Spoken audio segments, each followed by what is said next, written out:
Oke, shalom. Oke, Ya, salam BW-nya mana? Jangan jangan kasih dong. Jangan kasih kendor. kendor. Nah, ini gimana sih deh? Iya, puji nama Tuhan. Baik Bapak Ibu dan anak-anak yang terkasih, untuk doa pagi, bangun pagi itu bukan hal yang mudah. Tetapi kalau kita mau terus, Nggak bisa tuh, balik. kalau kita mau terus kita tempa, maka kita percaya bahwa itu semua akan membuahkan hasil yang matang dan juga nyata. Untuk itu saudara, mari sama-sama kita terus menjaga semangat kita menjaga supaya kita tetap mengejar hadirat Tuhan, supaya kita diberikan kekuatan yang baru hari lepas hari, waktu demi waktu. Untuk itu saudara, mari kita satu di dalam doa. Bapak Surgawi, terima kasih di hadapan tata kasih karunia-Mu ya Bapak. Kami mempersiapkan diri kami untuk menghadap kepadamu, menerima segala hal yang kami butuhkan hari ini. Kami tidak bisa melihat gambaran hidup kami seperti apa. Engkau satu-satunya yang mengetahui isi hati kami. Engkau satu-satunya yang melihat keseluruhan blueprint kehidupan kami. Untuk itu kami mau tetap percaya dan berserah penuh hanya kepadamu ya Tuhan. Dan hari ini biarlah Tuhan urapan-Mu turun menaungi kami, memenuhi setiap kami, mengajar dan mendidik, baik mulai dari hamba-Mu, istri hamba, anak-anak hamba, juga terimpartasi untuk semua keluarga demi keluarga, orang tua, saudara-saudari, semuanya yang mau berangkat kerja, mau berangkat kuliah atau sekolah. Tuhan jaga dan pelihara. Dan apa yang menjadi didikan Tuhan pagi hari ini sama faedahnya, sama berkatnya, bahkan tidak akan pernah menjauh daripada kami, pertolongan dan penyertaan Tuhan. Untuk itu kami sepakat berdoa. Bapa kami yang di surga, dikuduskanlah nama-Mu, datanglah kerajaan-Mu, dan jadilah kehendak-Mu di bumi seperti di surga. Berikanlah kami pada hari ini makanan kami yang secukupnya, dan ampunilah kami akan kesalahan kami seperti kami juga mengampuni orang yang bersalah kepada kami. Dan janganlah membawa kami ke dalam pencobaan, tapi lepaskanlah kami daripada yang jahat. Karena Engkaulah yang punya kerajaan, kuasa dan kemuliaan kekal sampai selama-lamanya. Dalam berkat nama Tuhan Yesus Kristus kami berdoa, dan kami mengucap syukur buat kebaikan dan kemurahan-Mu Bapa. Haleluya. Mari sama-sama katakan amin. Amin, puji nama Tuhan.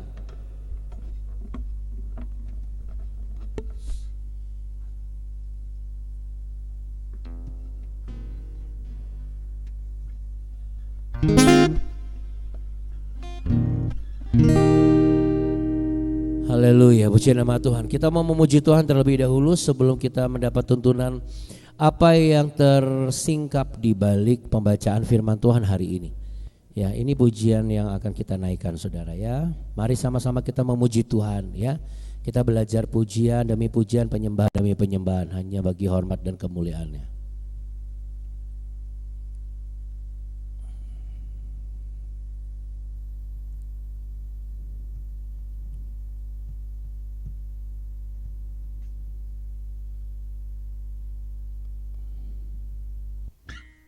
Baik, mari kita puji Dia.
Jangan rancanganku, tapi rancanganmu berlaku atasku. Berikan jawabanmu, tak seperti yang aku mau. Aku akan tetap bersyukur, memuji namamu.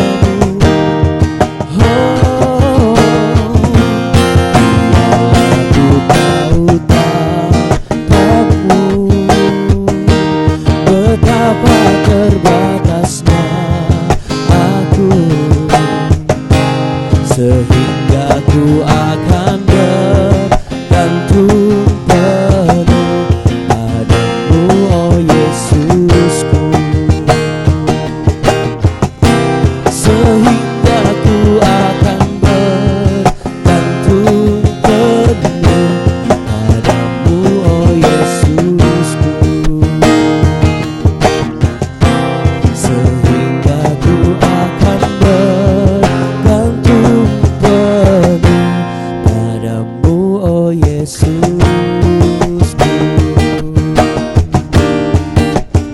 Hanya padamu Tuhan Yesus. Haleluya, puji Tuhan. Katakan sama-sama dengan saya, ku mau selalu bergantung penuh kepadamu. 1, 2, 3. Ku mau selalu bergantung penuh kepadamu. Ya. Terima kasih anakku Alden. Ya, puji nama Tuhan. Haleluya. Oke. Kita sekarang sudah masuk di Ayub pasal yang ke-6, pasal yang ke-17 maksud saya. Ya, kemarin kita satu pasal kita sudah belajar. Ya, pembahasannya ada di kemarin. Bagi Anda yang mungkin kemarin belum sempat, bisa cek langsung di YouTube channelnya BW. Nah, sekarang kita mau masuk di Ayub pasal yang ke-17. Nah, Ayub pasal ke-17 ini berbeda cara penerapannya untuk bisa kita pelajari. Kalau kemarin kita satu pasal langsung semuanya. Karena memang tidak bisa secara parsial, ya. Sekali lagi dalam hal kita belajar firman Tuhan, kita tidak bisa langsung baca semuanya, atau kita baca yang harusnya satu full malah jadi kita bagi, atau yang harus kita bagi malah jadinya full, ya. Karena setiap penulisan di dalam pasal demi pasal itu ditulis dalam situasi yang berbeda-beda. Nah, saat ini kita mau baca di pasal 17 secara parsial. Mari kita buka Alkitab kita, ya, kita mau baca sama-sama di tempat kita masing-masing.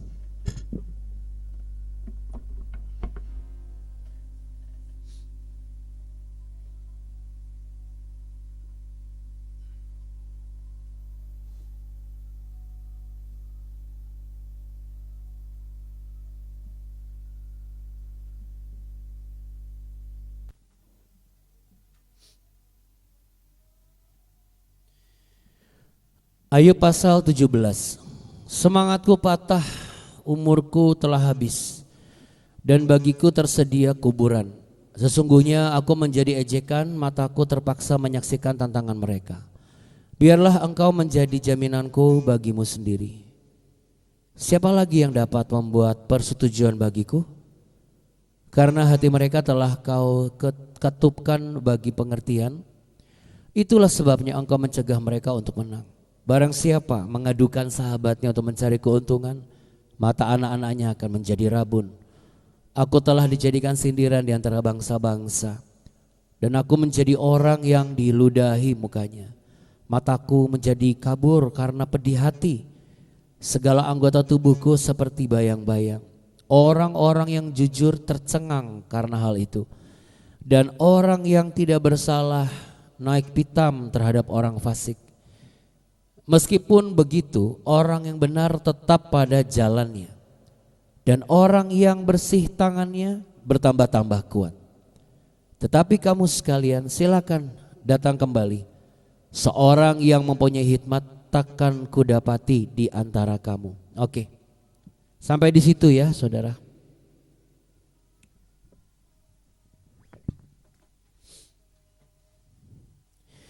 Ya, di dalam Ayub pasal yang ke-17 ini, dari pembacaan kita ya sampai ayat yang ke-10 tadi, ada pesan yang utama, Saudara. Ya, pesan yang utama adalah di ayat yang ke-9. Yaitu meskipun begitu orang yang benar tetap pada jalannya, dan orang yang bersih tangannya bertambah-tambah kuat. Ya, dari semua hal itu kuncinya. Ya, bagian awal ini memang masih berisi tentang rasa lelah Ayub ketika dia masih diizinkan Tuhan untuk hidup dalam pergumulan yang begitu berat. Nah, Saudara, Ayub ini kita sudah sampai di pasal 17 nih. Kalau Anda perhatikan, Ayub ini pasalnya itu satu, isinya panjang-panjang. Kemudian yang kedua, jumlah pasalnya juga bukan belasan tapi puluhan. Berarti Saudara, untuk sekali berayub yang begitu saleh, tanpa cacat, dan dikatakan sebagai orang yang paling disayang sama Tuhan gitu, paling takut akan Tuhan di antara generasinya, ternyata justru mendapatkan satu ujian yang paling berat dan paling lama. Bahkan untuk sekali berayub bisa mengatakan semangatku ini udah patah kayaknya, umurku nih, usiaku kayaknya udah gak akan lama lagi. Tersisa di depan aku nih kayaknya cuma selesai. Kuburan itu bicara mengenai dead end, Saudara. Ya, kuburan itu bicara mengenai jalan buntu. Jadi bukan hanya sekedar harfiah kuburan, tetapi ini sudah buntu. Dia seperti seakan-akan sudah merasakan bahwa sudah tidak ada jalan lagi. There's no way out, there's no solutions, this is it gitu ya. Ini dia nih. Nah, tapi pusat pesan dari apa yang kita baca ini bukan di ayat yang pertama. Nah, dalam hal membaca firman Tuhan, sekali lagi saya katakan, kita bisa di posisi sebagai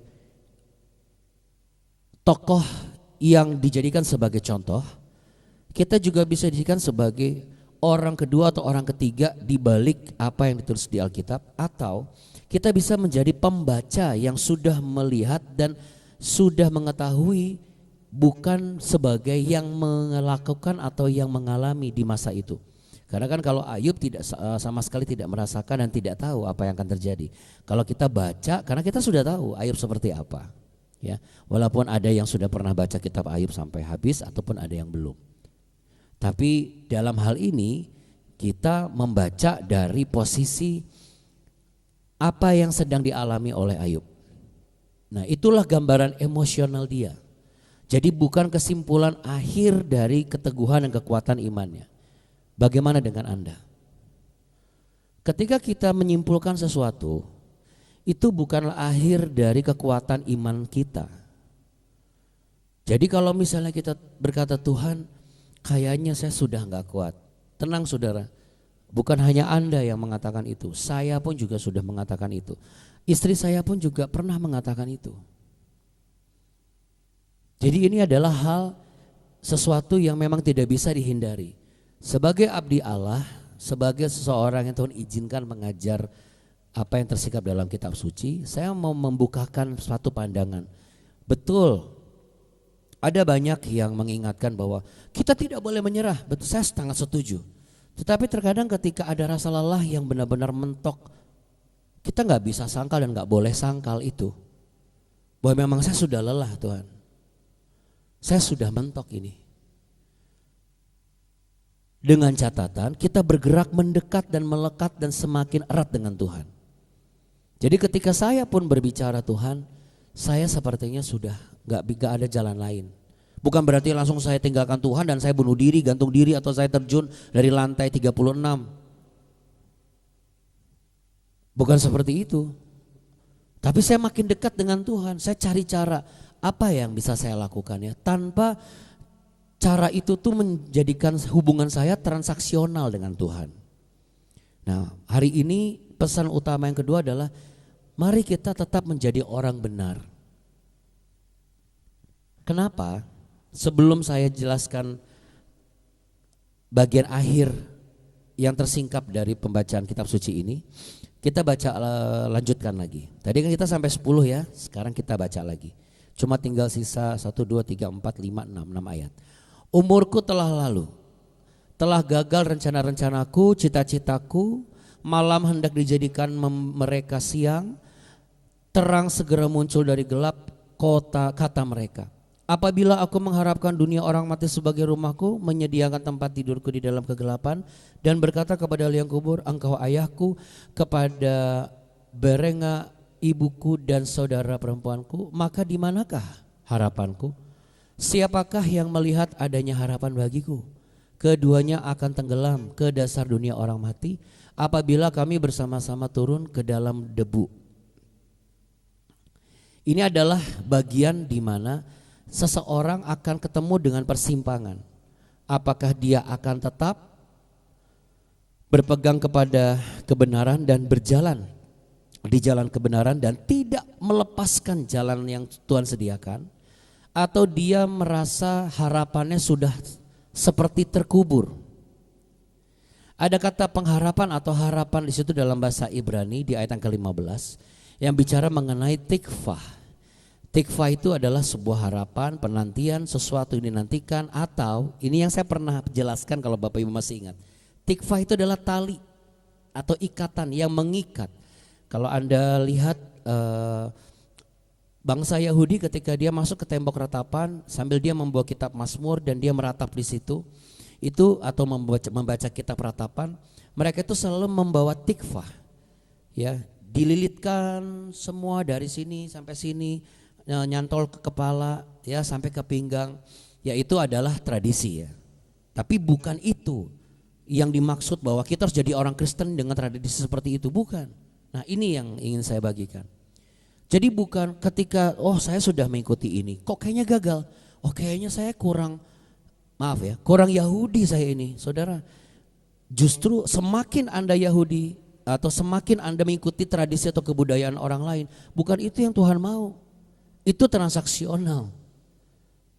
Setiap negara punya cara sendiri untuk dekat dan lekat kepada Tuhan. Ketika kita datang kepada Tuhan, kita motivasinya apa? Apa karena kita sudah tidak punya apa-apa lagi baru dekat sama Tuhan? Tetapi ketika kita sedang punya atau tidak punya, memang harus tetap dekat dan melekat kepada Tuhan. Tuhan harus sebagai sesuatu yang kita nanti-nantikan. Itu menunjukkan kita memiliki spiritual tikvah. Tikvah spiritual yang benar-benar mengikat dan terikat sampai kapanpun. Bahkan sampai liang kubur pun kita terikat dengan Tuhan. Artinya Tuhan tidak meninggalkan kita.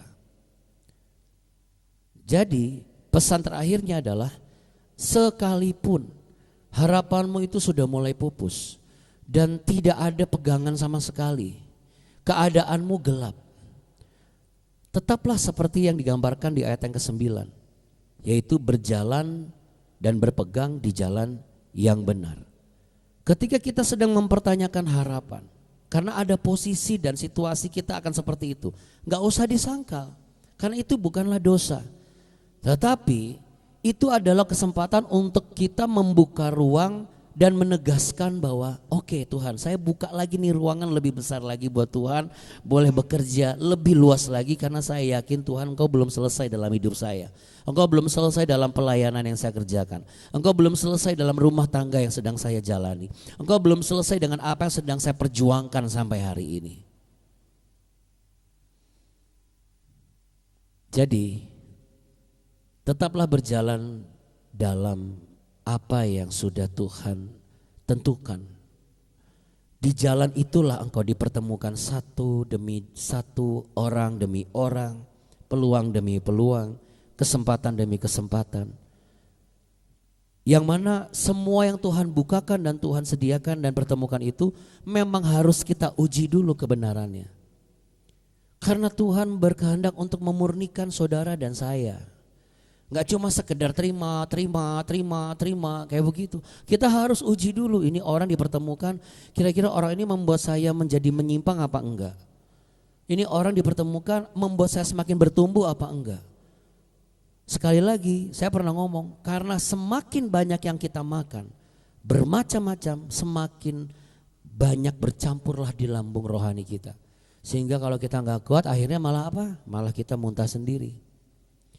Karena kita langsung berpikir gini, saya sudah lakukan ini sampai begini Tuhan, masih belum ada apa-apa lagi. Akhirnya apa? Kita kepahitan saudara. Jadi sederhana saja. Kalau engkau sudah menemukan di cara yang sederhana, menemukan perjumpaan pribadi dengan Yesusmu, maka jangan pakai cara yang lebih ribet dan rumit. Karena hubungan kita dengan Tuhan bukanlah hubungan transaksional. Hubungan kita dengan Tuhan bukanlah hubungan untung dan rugi. Dan Tuhan tidak pernah merumitkan hubungan kita dengan Dia. Karena Dia saja turun ke dunia untuk supaya membuat tidak rumit. Lalu kenapa kita pakai dengan cara-cara yang makin menyusahkan kita, sedangkan Tuhan tidak menghendaki itu. Hanya karena apa? Kita pikir cara ini tidak berhasil, kita pakai cara lain. Padahal Tuhannya sama, Yesus Kristus.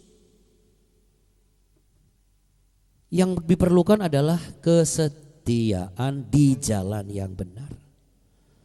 Berpeganglah kepada satu kebenaran. Sekalipun engkau sedang merasa harapan itu terasa terkubur. Tapi kalau engkau tetap berjalan di jalan yang benar, sekalipun engkau merasa terkubur, percayalah, Tuhan sendiri yang akan membongkar yang kau bilang itu kuburan itu. Dan Tuhan akan jadikan rumah baru. Artinya apa? Segala sesuatu yang harus terlepas dari tangan kita, berhenti menyalahkan diri sendiri. Tetap pegang pada janjinya. Dia adalah Bapa yang sangat baik. Amin. Amin ya. Mari sama-sama kita satu dalam doa. Kiranya damai sejahtera cinta kasih setia Allah dan juga kekuatan dan keyakinan yang teguh untuk tetap berpegang pada jalan yang sudah Tuhan sediakan dan bukakan, yaitu jalan kebenaran yang menerangi setiap langkah hidup kita, selalu dapat kita pegang teguh. Kita mau tetap setia, kita mau tetap percaya, kita mau tetap yakin ada satu ikatan yang tidak bisa diputuskan, sekalipun itu terasa seperti menguburkan harapan kita. Tetapi kalau ada Tuhan Yesus di sana, maka kita percaya kalau kita tetap berpegang teguh kepadanya, tidak ada satu kuburan pun yang bisa menghalangi cara Tuhan menolongmu. Karena Yesus Kristus saja bangkit dan mengalahkan alam maut. Maka ketika engkau kehilangan pekerjaan, ketika engkau kehilangan harapan, ketika engkau kehilangan kekuatan, ketika engkau kehilangan kesehatan, ketika engkau kehilangan keyakinan, hari ini, saat ini juga, right at this moment, saya perkatakan dalam nama Tuhan Yesus, itu semua tidak akan mengusikmu lagi. Karena kita semua yang hadir, baik di Zoom maupun di YouTube, adalah orang-orang yang memiliki tikfah, ikatan yang tidak akan pernah putus. Dan pengharapan itu tetap ada jikalau kita mau tetap berpegang teguh di jalan yang sudah Tuhan bukakan. Terima kasih ya Bapa. Maka berkatilah umatmu hari ini, baik yang akan bekerja, baik akan sekolah maupun akan beraktivitas. Nyatakanlah penyertaan-Mu atas mereka dan berikanlah kepada mereka kekuatan yang baru supaya mereka mendapat kesembuhan, pemulihan, kelegaan dan damai sejahtera dan pengharapan yang tetap ada di dalam Engkau. Terimalah berkat damai sejahtera cinta kasih setia Tuhan yang telah tersedia bagimu. Tuhan memberkati engkau dan melindungi engkau. Tuhan menyinari engkau dengan wajahnya dan memberi engkau kasih karunia. Tuhan menghadapkan wajahnya kepadamu untuk memberimu damai sejahtera. Tetaplah berjalan dan tetaplah berpegang di atas kebenaran, di jalan kebenaran yang memerdekakanmu, yaitu Yesus Kristus Tuhan dan janji-janjinya yang pasti akan digenapi. Yang sepakat sama-sama katakan amin. Kita beri tepuk tangan untuk kebaikan Tuhan. Sama-sama sebelum kita tutup kita katakan ya, be worshippers. Jangan kasih kendor. Jangan kasih kendor. Kendor. Ya. Terima kasih. Terima kasih Abuna. Terima kasih Abuna Abuni. Bapak-bapak. Terima kasih Abuna. Terima kasih Abuna Abuni. Bapak-bapak. Terima kasih Bapak Ibu semua. Tuhan Yesus memberkati.